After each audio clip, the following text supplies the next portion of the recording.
Right, enough of that. It's actually just, yeah, the internet's just crapped itself in here. Often does. Yeah, so, the place is dropping a bit here. Hang on, give me a second. Give me a second.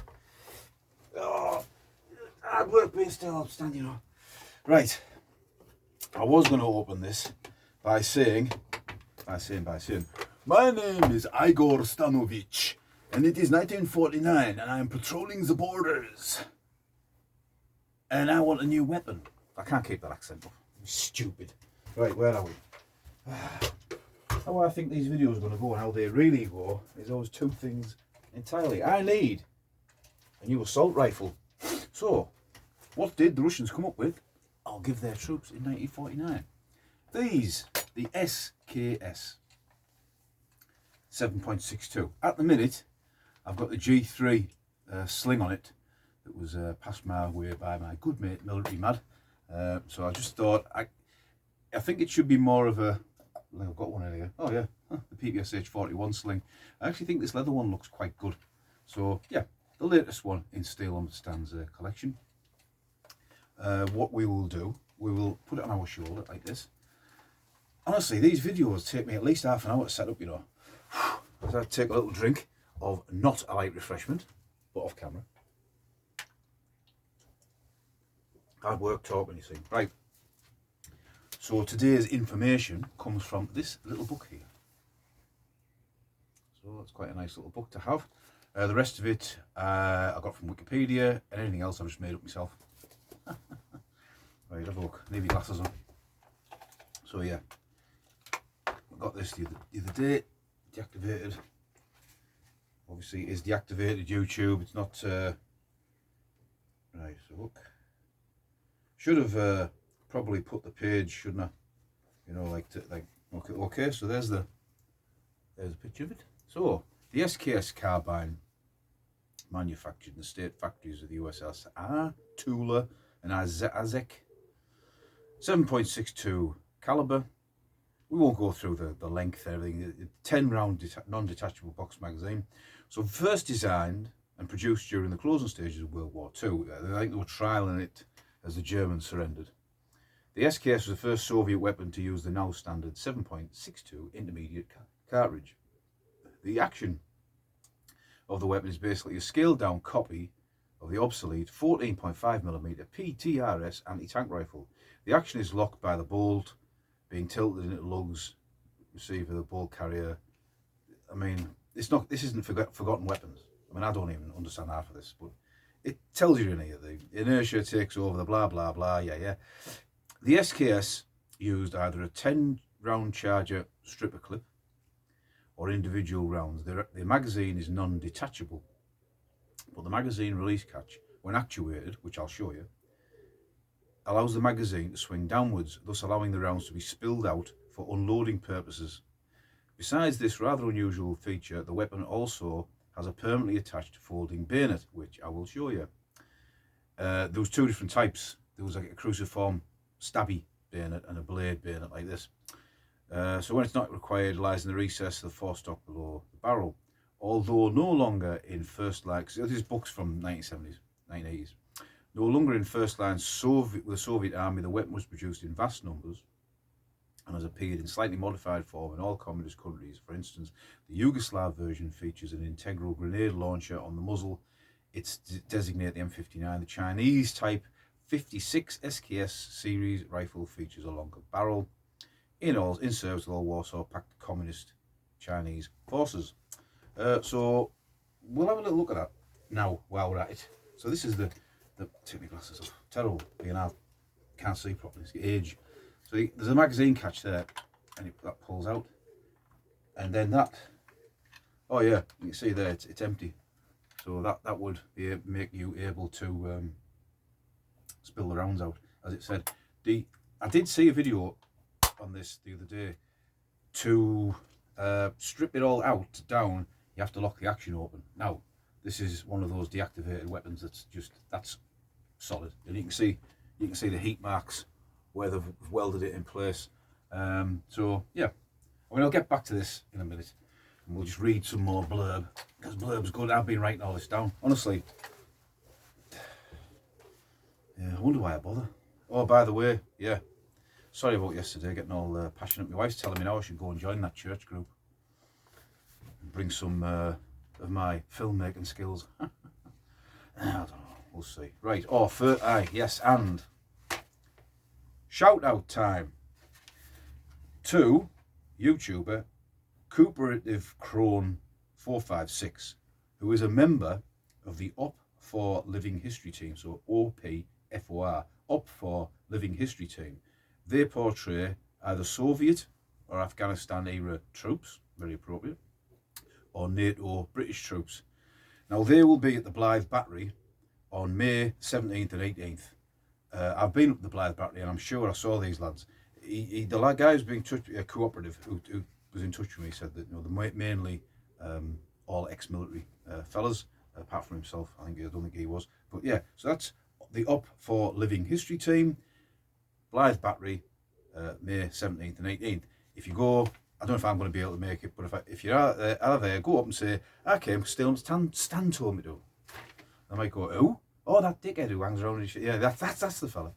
Right, so let's have a little drink of Coca-Cola. Don't want any product placement on my channel. Anyway, right. I'm making a right fool of this. I thought I was going to be dead professional, sat there writing notes out and stuff.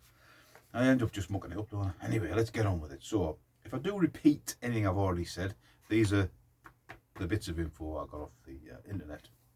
So the SKS was designed by Sergei Gavrilovich Simonov, and it was getting field trial at the end of the Second World War. It didn't come into Soviet use until 1949. It lacks a selective fire selector, so it's only one shot only. It was made obsolete by the introduction of the AK-47 in the 1950s, but it continued to be used by the Russians, border troops, reserve army units for decades afterwards. It was manufactured at Tula Arsenal between 1949 and 1958, and at the Izhevsk Arsenal from 1953 to 1954. The design was licensed or sold to a number of Soviet Union's allies in China, Albania, North Korea, North Vietnam, East Germany and Romania. Now, if you are in the market for trying to get hold in the UK a deactivated version, I don't think these would be allowed on a firearms license if you were a firearms owner, probably, unless you pulled it. You can't have automatic fire, I don't think. But so, although they use them as sporting rifles in America, but again, I don't know whether they have to manually cock it after each shot. I'm not sure. But right, get on with the thing. So the differences, the main differences, I think the wooden furniture. The Yugoslavian one mounts a rifle grenade.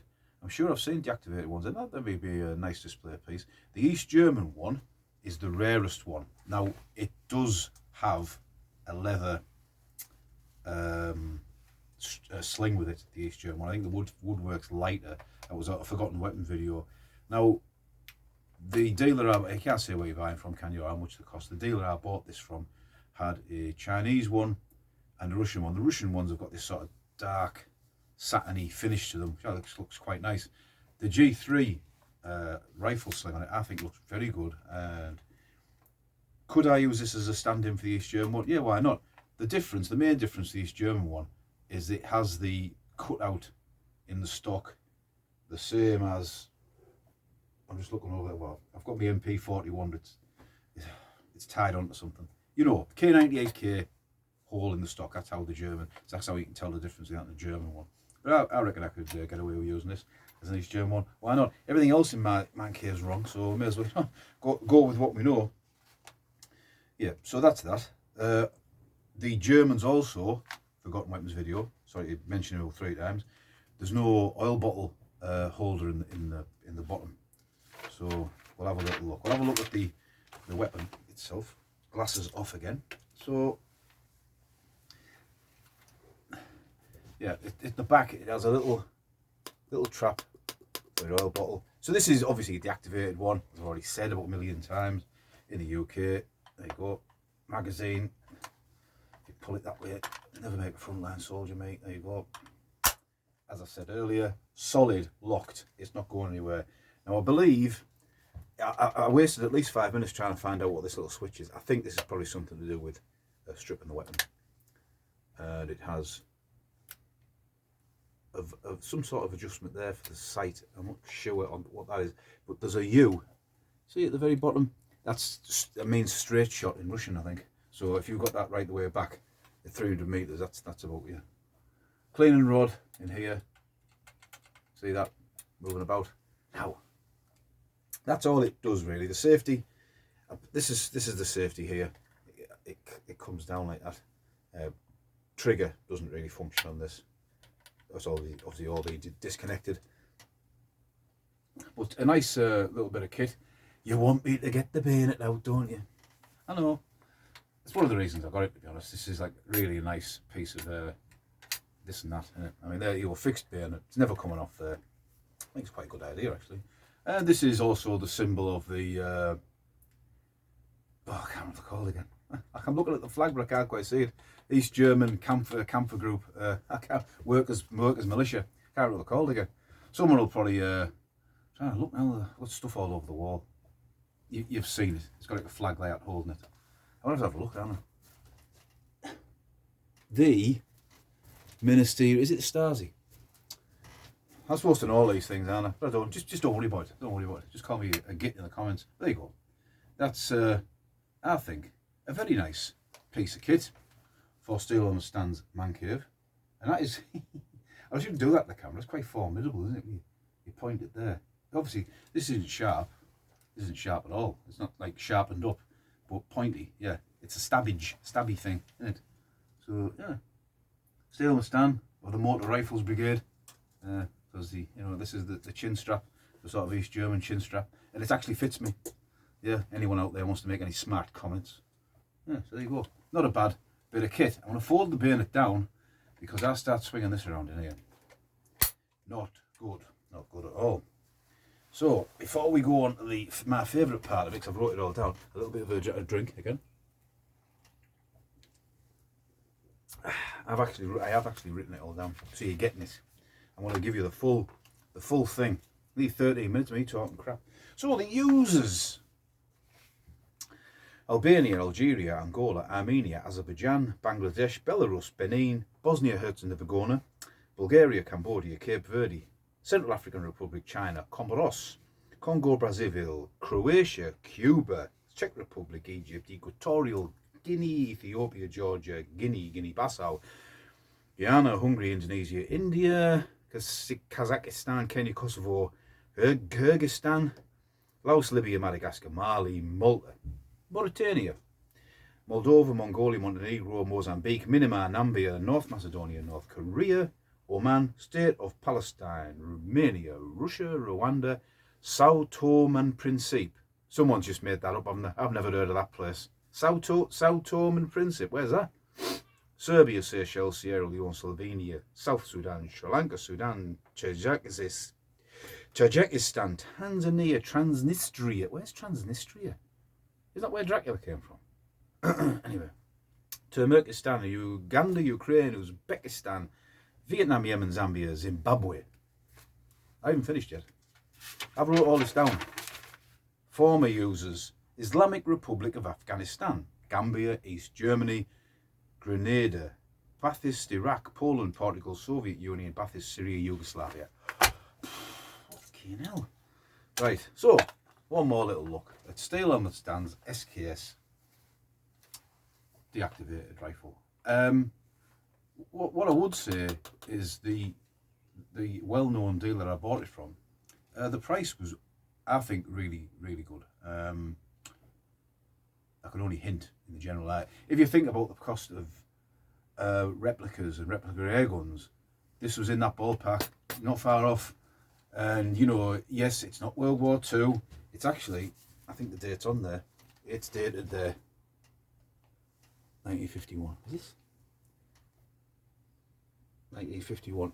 You might see that. 1951. It is dated 1951. So it's a real piece of Cold War history. And as you know, I do like the Cold War stuff. For World War II people, probably not any good. But hello, is that someone ring me? Oh, hello, Steel and Stan. Am I? Oh, really?